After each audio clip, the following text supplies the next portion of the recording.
In this next video, I'm going to show you how you can change the fuel filter in your E36 BMW. This is a 1999 E36 BMW M3 convertible.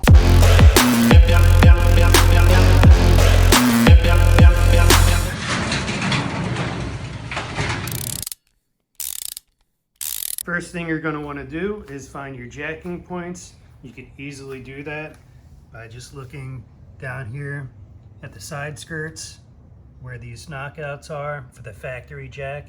You have one in the front and one there in the back. Your jacking points are directly underneath that. You'll also notice that there are some rubber pads underneath there, right there where your jack goes. What happens is when these cars get old, sometimes they fall out.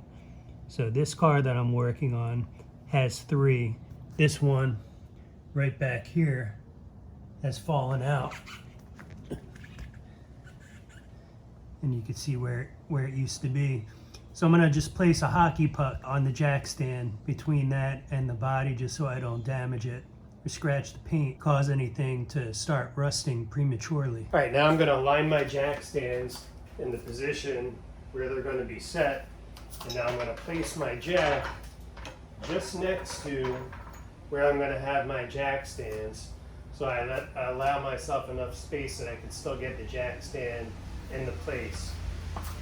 I have a puck.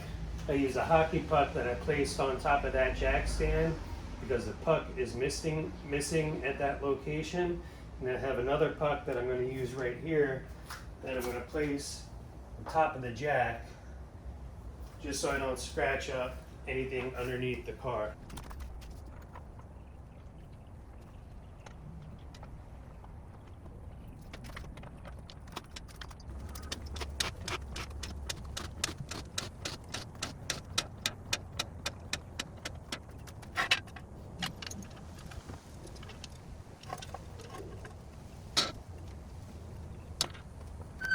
Now I'm going to move to the next position in the back.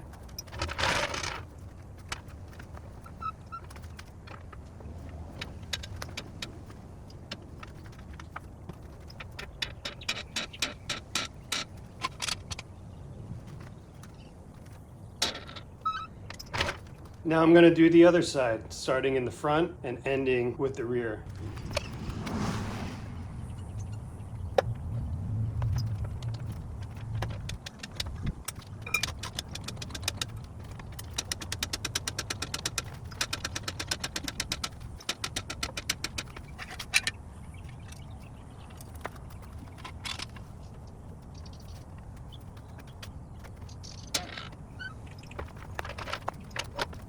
Now that it's up, the last thing you want to do is give it a shake. Make sure it's stable, and then it's safe to work underneath. Going under the car on the driver's side. And it's located right here underneath this plate.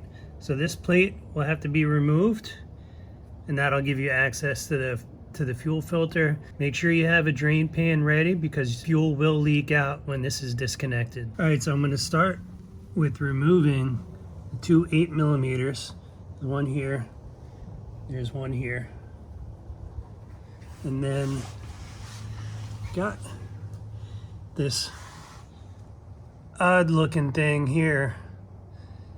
Almost looks like a rivet, but I'll see if I can get a socket or maybe just some vice grips on there and turn it loose. That's a stud that comes out of the body.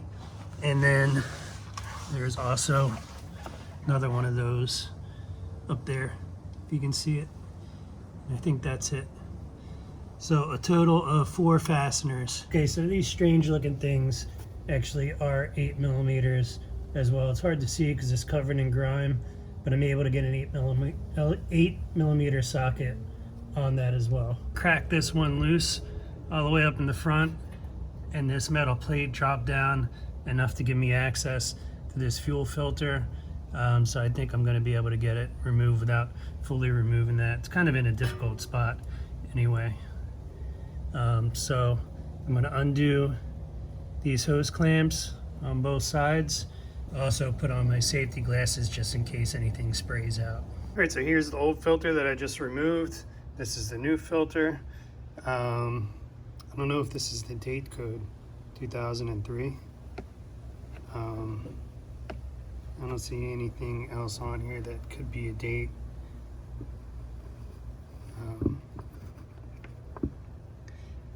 Could be, maybe not.